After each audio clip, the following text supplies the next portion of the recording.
അച്ഛൻ ടൗണിൽ പോയിട്ട് വന്നപ്പോ എനിക്ക് മൊബൈൽ ഫോൺ മേടിക്കാതെയാണോ വന്നേ? എങ്ങാണോട്ടെ മൊബൈലൊക്കെ മേടിച്ചു തരാം. ഇവിടെ വേറെ പല പല കാര്യങ്ങളും ഉണ്ട്. എത്ര നാളായി ഞാൻ അച്ഛനോട് മൊബൈൽ ഫോൺ മേടിച്ചു തരാൻ പറഞ്ഞിട്ട്? ഞാൻ ഇപ്പൊ കാണിച്ചു തരാം. ഓ മൊബൈല് പിന്നെ നീ എന്താ വെച്ചാ കാണീര്. ഞാൻ എന്നാ കാണിച്ചു തരാം. എന്തായാലും എനിക്ക് മേടിച്ചു തരത്തില്ല. ഞാൻ കിണറ്റിൽ ചാടി ചാവാൻ പോവാ.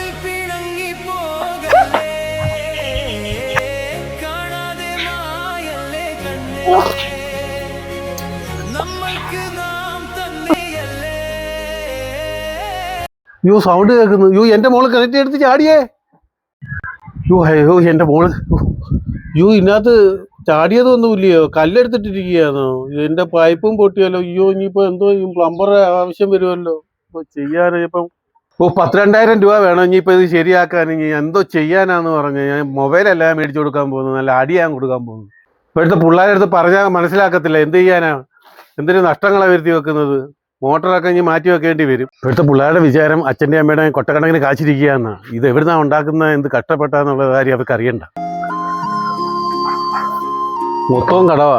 എന്തായാലും ചിറ്റിക്കാരൻ്റെ കുറച്ച് പൈസ മേടിച്ച് ഒരു മൊബൈൽ അങ്ങ് മേടിച്ച്. എന്തായാലും പിള്ളേരുടെ സന്തോഷമല്ലേ നമ്മുടെ സന്തോഷം.